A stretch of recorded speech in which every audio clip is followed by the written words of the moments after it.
नमस्कार, metro city में आपका स्वागत है। मैं हूं आपके साथ संदीप निरंजन सरकार। रुक करेंगे इस वक्त की बड़ी खबर का। गुरुग्राम से आ रही है।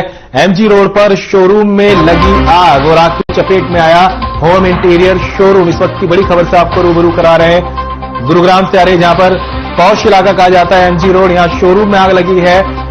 लोगों की भीड़ यहां पर लगातार बनी रहती है, जिस वजह से यहां के हालात जो है और सेंसिटिव हो गए हैं।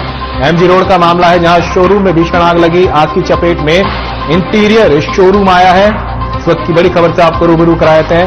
दमकल विभाग मौके पर पहुंचा और आग बुझाने की कोशिशों में दमकल विभाग की टीम लगी। इस वक्त की बड़ी खबर से आपको रूबरू करा रहे हैं। गुरुग्राम से आ रही है। एमजी रोड पर शोरूम में आग लगने का मामला सामने आया है। आग की चपेट में होम इंटीरियर शोरूम जो है वो आया है। ये इलाका पौष इलाकों में माना जाता है। तस्वीरें आप देख सकते हैं किस तरह से दमकल विभाग का अमला जो है आग को बुझाने में जुटा रहा। बड़ी खबर से आपको रूबरू करा रहे हैं। गुरुग्राम से आ रही हैं। आग की चपेट में होम इंटीरियर का शोरूम आया है, जिसके बाद से अफरा तफरी का माहौल भी यहां इस दौरान देखने को मिला, लेकिन दमकल विभाग मौके पर पहुंचा और उसने आग पर काबू पाया। तस्वीर आप देख सकते हैं किस तरह से जो शोरूम है वो अंदर से पूरी तरह से खाक हो चुका है। लाखों के सामान का यहां पर नुकसान की बात कही जा रही है।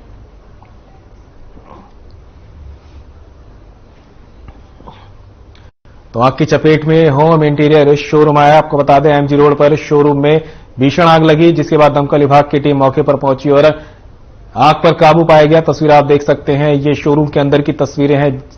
हालात ये तस्वीरें बताने के लिए अपने आप में काफी है कि किस तरह से यहां पर आग का तांडव देखने को मिला। लाखों का सामान जलकर यहां पर खाक हो गया। तो तस्वीरें आप देख सकते हैं, एमजी रोड पर शोरूम में भीषण आग का मामला सामने आया है। बेहद ही पौष इलाके में ये माना जाता है इलाका।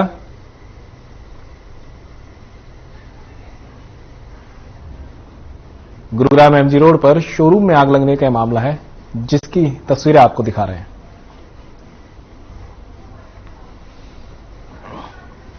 और दिल्ली से सटी साइबर सिटी गुरुग्राम में आज एक अनोखी शादी देखने को मिली है, जो पहले कभी नहीं देखी गई कही होगी।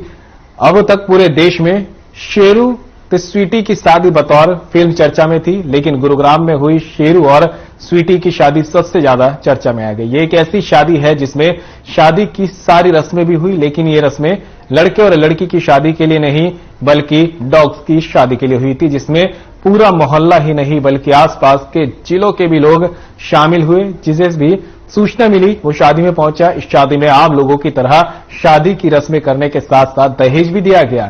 दहेज में स्वीटी के परिवार वालों ने बकायदा बर्तन से भरा टोकरा और 2100 रुपए शेरू के परिवार वालों के दिए। इसके साथ ही दोनों पक्षों की ओर से आए मामा और उनके परिवार ने बतौर रस्मों रिवाजों के अनुसार भात भी भरा था। बता दें कि गुरुग्राम के न्यू पालम विहार एरिया में एक दंपत्ति ने 3 साल पहले एक फीमेल स्ट्रे डॉग को गोद लिया था। उन्हें बच्चे न होने के कारण उन्होंने इस फीमेल डॉग को अपनी बेटी बना लिया और उसका नाम स्वीटी रख दिया। जिस वक्त स्वीटी को गोद लिया गया था, उसकी टांगे टूटी हुई थी, जिसके बाद दंपत्ति ने उसका इलाज करवाया। इसी तरह एक अन्य दंपत्ति ने भी शेरू को पाला था। दोनों ने मिलकर पिछले दिनों शेरू और स्वीटी की शादी तय कर दी और बारात का दिन 13 नवंबर तय किया गया और मोहल्ले वालों को निमंत्रण भी दिया गया। इसके लिए बाकायदा कार्ड भी प्रिंट करवाए गए थे। करीब 100 कार्ड लोगों को बांटे गए और बाकी लोगों को व्हाट्सएप मैसेज कर निमंत्रण भेजा गया।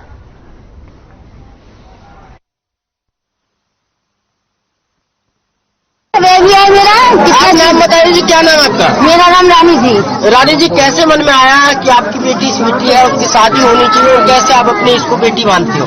इसके मेरा आदमी पूजा पाठ करता है बहुत, तो सुबह मंदिर में जाता है, तो पार्क चाइना पार्क में कम से 20 कुत्ता है, तो सब लोग बिस्किट खिलाता है। गाय है, ऐसे बच्चा हो है, छोटी छोटी बच्चा हो है, सब लोग बिस्किट खिलाता है। उसके बाद में ये मेरा पास में ये खातो गैला मंदिर में ही वहां पर से पार्क से 3 साल होगी मेरा पास में आ गया। जब से मेरा पास में आया हम बहुत प्यार करी। उसका पाँव टूटा है, हाँ, लंगड़ा है।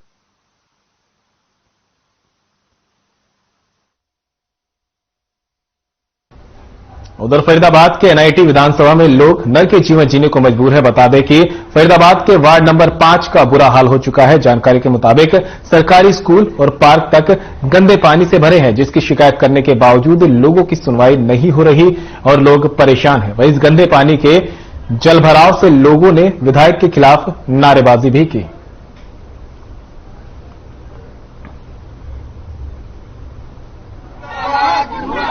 वो देखो ना कम है मोहल्ले में यहाँ शासन को कई बार बोल चुके हैं, सारा उठाए वीडियो बना के भेजा है और सभी तरह, लेकिन कोई सुनवाई नहीं है। करीब करीब 15 दिन से पानी की सप्लाई बंद है। कहने पर एक छोटी सी मोटर है, उसको चलाया जाता है, केवल पाइप में पानी भरा जाता है, लेकिन सप्लाई नहीं है। तो पानी बंद है और ये पानी की ये बहुत बड़ी समस्या नहीं है। यही प्रशासन से जब बात की कि मोटर सड़ गई, खराब होगी, सर मोटर नहीं डल चुकी है, केवल एक 5500 या 6000 रुपया का एक स्टार्टर लगना है, उसको लगाने के लिए पैसे नहीं। बहुत ज्यादा मच्छर खाते हैं और पानी भरा हुआ, बहुत ज्यादा गंदगी हो रही है यहाँ पे, परेशानी हो रही है, बहुत बदबू आ रही है हमें।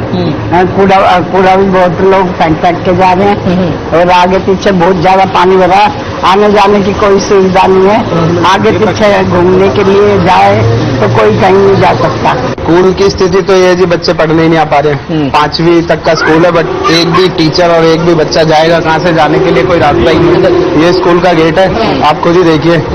यहाँ पे कोई हादसा हो जाए तो उसके बाद कोई आएगा तो शायद ये साफ सफाई करवाएगा और उसके बाद बच्चे जा पाएंगे। अभी तो कोई भी बच्चा यहाँ पे आ ही नहीं पा। ग्रेटर फरीदाबाद के मनुस्मृति स्कूल में बाल दिवस पर साहित्यिक उत्सव पिटारा 2022 का आयोजन किया गया। इस मौके पर कई राष्ट्रीय और अंतर्राष्ट्रीय स्तर के कहानीकारों ने शिरकत की।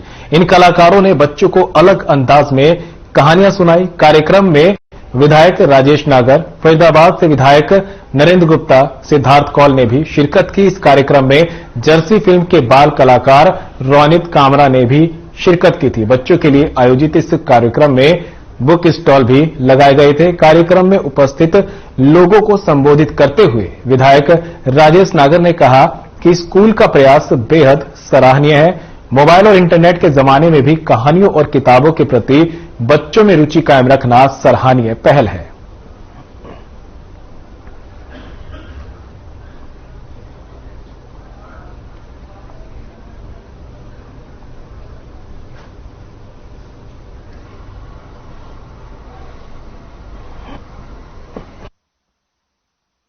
ये आयोजन आज पिटारा है, इसका नाम हमने पिटारा रखा कि कहानियों का संग्रह है। हम ऐसा एक पिटारा खोलें इन बच्चों के सामने ताकि इनको एक कहानियों के वर्ल्ड में लेकर जाएं। उसको ऐसे स्टोरी टेलर्स को बुलाया गया है, ऐसे ऑथर्स को बुलाया गया है ताकि वो अपनी लिखी हुई कहानियां, अपनी लिखी हुई किताबों के बारे में इन बच्चों को बताएं। देखिए, बहुत अच्छी नई पहल है। पहला एक ऐसा कार्यक्रम जहां बच्चों को कहानियों के माध्यम से नई नई जानकारियां दी जाती हैं और स्कूल के मैनेजमेंट ने पूरे देश के चुनिंदा लोगों को, जो इसमें अपने एक्सपर्ट्स हैं, विशेष रूप से गीता जी जो विशेष रूप से बेंगलोर से आई हैं, बच्चों को उन्होंने अच्छी अच्छी कहानियां सुनाई हैं। अलग मनोरंजन तरीके से इंटरेस्ट बच्चों में जागा है। कहते हैं अगर आप में काबिलियत है तो फिर आप किसी भी उम्र में कामयाबी हासिल कर सकते हैं। कुछ ऐसा ही कर दिखाया है सोनीपत के अर्नव धमीजा ने। महज 11 साल की उम्र में अर्नव ने 50 से ज्यादा विज्ञापनों में काम कर दिखाया। अर्नव की सफलता से उनके परिवारजन खुश हैं।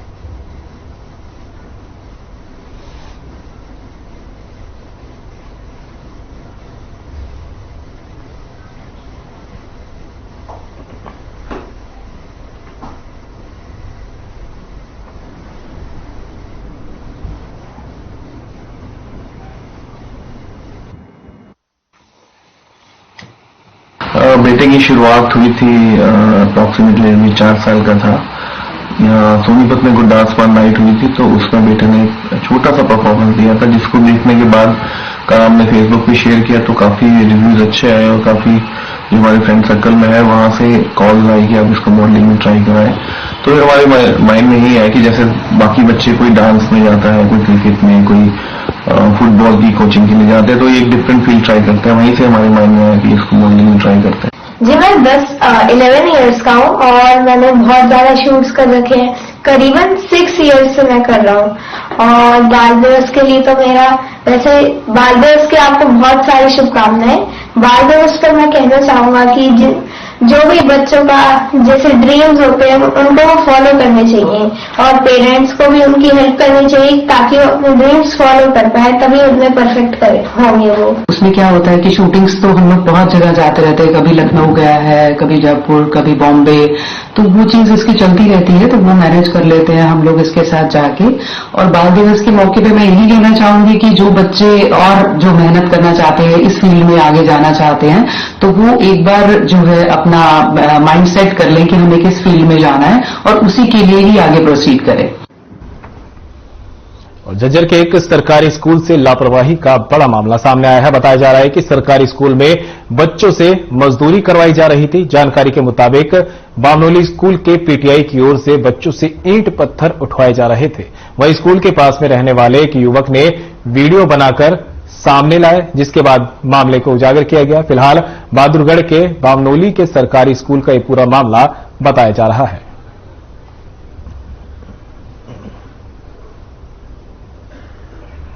तो तस्वीरें आप देख रहे हैं झज्जर की, जहां पर आज बाल दिवस के मौके पर बाल मजदूरी की तस्वीरें भी कुछ सामने आई हैं। स्कूल की तस्वीरें जहां पर पीटीआई पर आरोप लगाए कि वो बच्चों से बाल मजदूरी करा रहे थे। देख सकते हैं आप किस तरह से बच्चों से ईंटें उठवाई जा रही थी। ये तस्वीरें स्कूल के साथ ही रहने वाले एक युवक ने मोबाइल में कैद कर ली, जिसके बाद ये मामला सामने आया है। और अधिकारियों से जब बातचीत की गई तो उन्होंने क्या कुछ कहा वो भी आपको बताएंगे। उससे पहले आपकी तस्वीरें देखिए।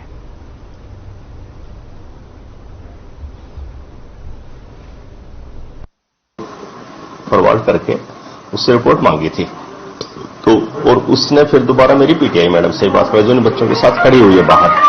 ये गली में पड़ा हुआ है रोड़ा और ईंटें रखी हुई हैं, तो अंदर स्कूल में कोई गड्ढा है।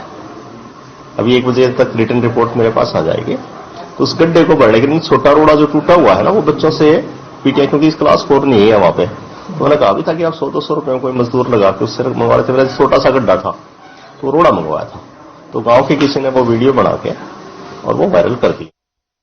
और दिल्ली से सटे गुरुग्राम में बाल दिवस का कार्यक्रम बड़े ही धूमधाम से मनाया गया। सरकारी स्कूलों में बाल दिवस के मौके पर कई कार्यक्रम आयोजित किए गए। सरकारी स्कूल के बच्चों ने बाल दिवस के मौके पर कविताएं, कहानियां और डांस परफॉर्मेंस दी। इस मौके पर कांग्रेस नेता अमित भारद्वाज ने बच्चों को दरिया और लड्डू बांटे। साथ ही पंडित जवाहरलाल नेहरू को पुष्प अर्पित किए गए और सभी बच्चों को पंडित नेहरू के व्यक्तित्व से भी रूबरू करवाया गया। इस कार्यक्रम में समाजसेवी हेमलता भारद्वाज पहुंची और सभी बच्चों से बातचीत कर स्कूल की समस्याएं जानी।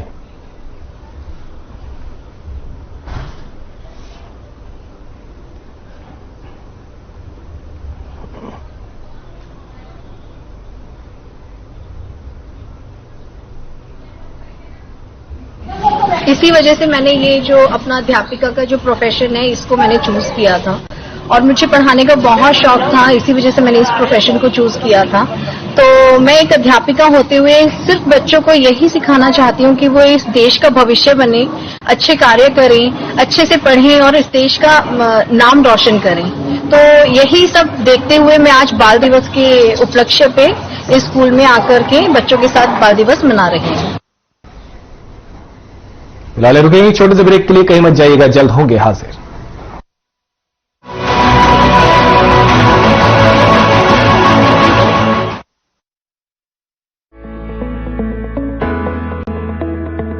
अगर आप पत्रकारिता के क्षेत्र में करियर बनाना चाहते हैं तो हम सिखाएंगे आपको इलेक्ट्रॉनिक मीडिया के हर गुण। जल्दी करें, साधना एकेडमी फॉर मीडिया स्टडीज में एडमिशन शुरू हो चुके हैं। सिर्फ कुछ ही सीटें बची हैं, तो देर बिल्कुल न कीजिए। हमारा कॉन्टैक्ट नंबर है 9999131700, 9999131800, या फिर आप हमारी वेबसाइट www.sadhnamedia.com पर विजिट कर सकते हैं। आप हमें noida.sems@gmail.com पर ईमेल भी कर सकते हैं। 100% जॉब प्लेसमेंट की गारंटी। आज ही संपर्क करें।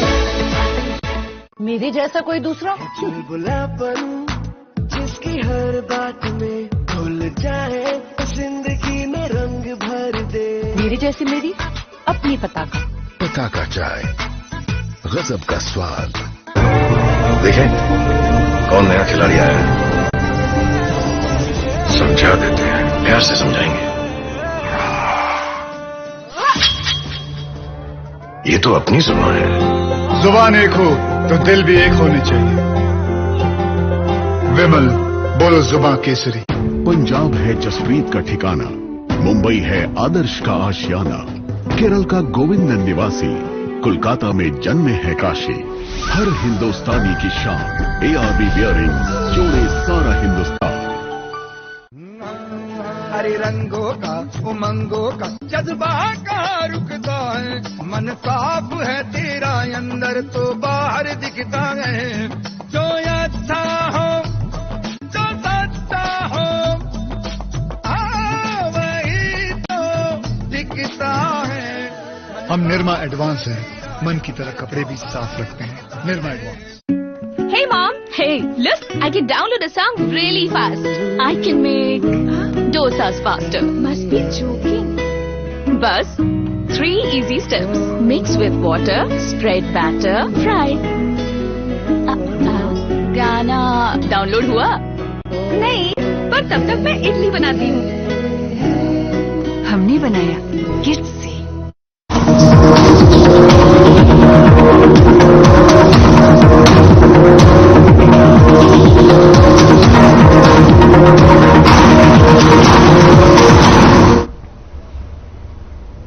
ब्रेक के बाद आप सभी का एक बार फिर से स्वागत है। बढ़ते खबरों में आगे, हरियाणा निवास में अंतर्राष्ट्रीय गीता महोत्सव को लेकर सीएम मनोहर लाल ने पीसी की। पीसी में स्वामी ज्ञानानंद जी महाराज भी मौजूद रहे। इस दौरान सीएम ने अंतर्राष्ट्रीय गीता महोत्सव को लेकर जानकारी दी। सीएम ने बताया कि 19 नवंबर से गीता महोत्सव की शुरुआत होगी, जो 6 दिसंबर तक चलेगी। महोत्सव का उद्घाटन राष्ट्रपति द्रौपदी मुर्मू करेंगी।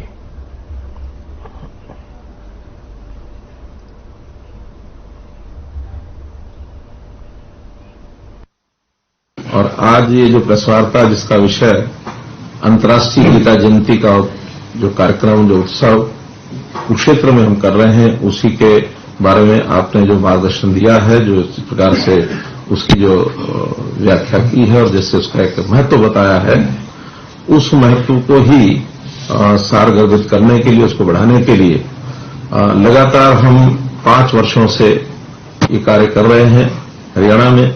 क्योंकि गीता जी का संबंध, भगवान कृष्ण जी का संबंध, उनका कर्म क्षेत्र हरियाणा के साथ रहा है, तो हरियाणा और विशेष तौर पर कुरुक्षेत्र इसके लिए विश्वव्यापी एक जिसको कहना चाहिए कि एक स्थान बना है दर्शन का, और महत्व भी उसी प्रकार से बना है। तो ये कार्यक्रम से पूर्व जो प्रेस वार्ता हर वर्ष हम कार्यक्रम के लगभग 10 दिन पहले करते हैं। कभी दिल्ली की है तो कभी कुरुक्षेत्र में की है। इस बार ये तय हुआ चंडीगढ़ में आप लोगों के साथ वार्ता करेंगे। तो इसके अंदर हमको पता है कि कुरुक्षेत्र स्थान जो है वो अपनी पवित्र नदियों में से मां सरस्वती नदी उसी के किनारे पर है। वेदों का और पुराणों का जो प्रतिष्ठा हुई है वो सरस्वती नदी के कारण से के किनारे ही हुई है। और ये सारा कुल मिलाकर हमारी सांस्कृतिक जो विचारधारा है, सांस्कृतिक जो हमारी जो एक पुरोगामी है, उसके कारण से हम इसका हमेशा गुणगान भी करते हैं।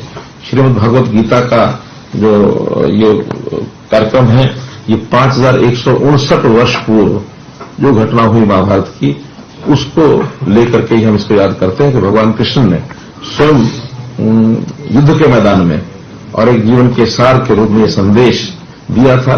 न केवल ये उस समय के लिए था, बल्कि इसको मैं मानता हूं कि ये सार्वभौमिक सार्वकालिक, ये हमेशा हमेशा के लिए है और दुनिया के किसी भी हिस्से में इसी प्रकार का महत्व रखता है जैसा यहां उस समय महत्व रखता था। तो वहीं डिप्टी सीएम दुष्यंत चौटाला ने चंडीगढ़ में अपने आवास पर कार्यकर्ताओं से मुलाकात की। इस दौरान कई जिलों से आए नवनिर्वाचित सरपंचों ने भी डिप्टी सीएम से मुलाकात की। डिप्टी सीएम ने सभी को बधाई दी और कहा कि अपने अपने गांव को विकास के मामले में एक मॉडल विलेज बनाएं। इस अवसर पर हरियाणा के श्रम एवं रोजगार राज्य मंत्री अनूप धानक भी उपस्थित रहे।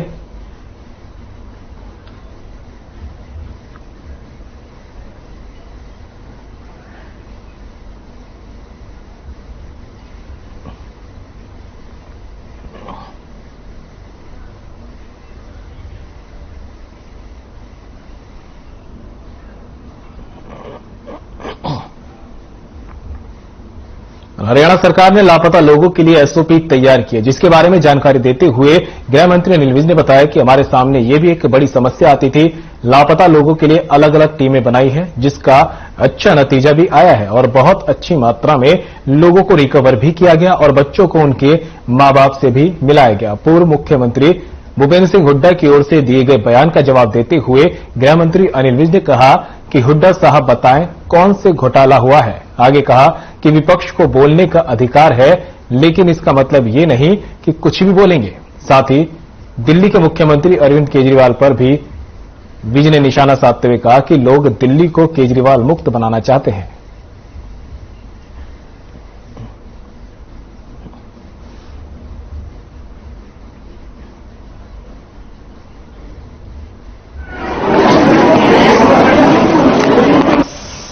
बात यह है कि हुड्डा साहब बताए तो सही कि कौन सा घोटाला हुआ। सिर्फ ऐसे ठीक है कि विपक्ष को बोलने का अधिकार है, देश में प्रजातंत्र है, और इसका मतलब ये तो नहीं ना कि जो मर्जी बोली जाओ। आप बताओ कौन सा घोटाला हुआ है, और जहां अगर कोई कहीं गलती हुई है तो उसकी कार्रवाई नहीं हुई, जहां में फिर कांग्रेस के घोटाले के नाम। यमुनानगर में प्रदेश के शिक्षा एवं पर्यावरण मंत्री कौरपाल गुर्जर ने जनता दरबार लगाकर योजना की। जनता दरबार में बड़ी संख्या में लोगों ने शिरकत की। जनता दरबार में प्रदेश के शिक्षा एवं पर्यावरण मंत्री ने लोगों की समस्याएं भी सुनी। जनता दरबार में अधिकतर समस्याएं बिजली, सड़कों, यातायात से संबंधित रही। लोगों की समस्या सुनने के बाद मंत्री कौरपाल गुर्जर ने अधिकारियों को समस्याओं के समाधान के निर्देश भी दिए।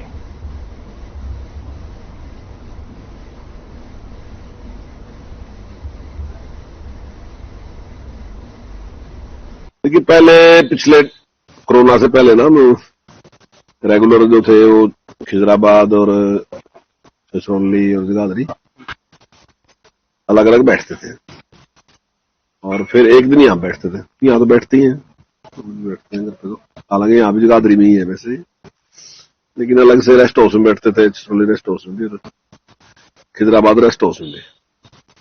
थोड़ा सा लोगों की डिमांड भी थी कि होना चाहिए, कोरोना की वजह से हमने बंद कर दिया था, तो आज से उसकी शुरुआत की। तो काफी बड़ी संख्या में लोग वहां आए।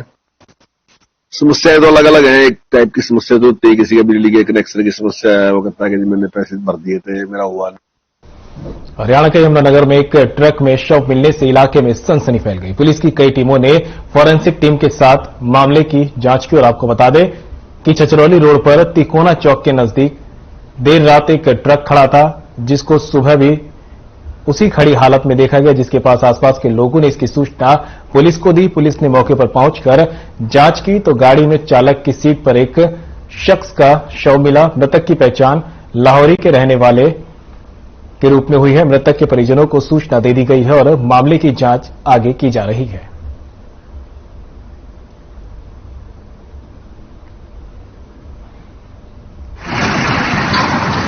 क्या लिखोगे? फोन मिला रहते 11 बजे बात हुई थी लास्ट बात। उसके बाद फोन मिटाया, फिर तो सुबह मुझे इसका मुंशिया फोन कराई, उस पर लोकेशन दे देते कि फिर उसके बंदे के लाए बैठ पड़ा। तो क्या बिन बताए घर से चले गए थे? कहीं काम से रोज जाते थे, काम कर रहे थे यहीं पे, गड्डी चलाते हैं। आज थाना में कुछ समय मिली, एक ट्रक में बोटी मिली है, बोटी पड़ी है, तो सूचना पर हम यहाँ पे आए थे। ट्रक में देखा एक आदमी जिसका नाम ओमवीर, पिता का नाम मंगत राम, वासी गांव लोहरीवाड़ा, थाना बुढ़िया, जिला नगर उसका नाम मालूम हुआ है। इसके लिए एफएसएल टीम बुलवाई गई है। एफएसएल टीम ने मौके का मुआयना किया और बॉडी उतरवा दी है। बॉडी को अब लेके हॉस्पिटल जाएंगे, जो कानूनी कार्रवाई बढ़ेगी वो। क्या लिखोगे? और फिलहाल बुलेटिन में इतना ही। मुझे दीजिए इजाजत। नमस्कार।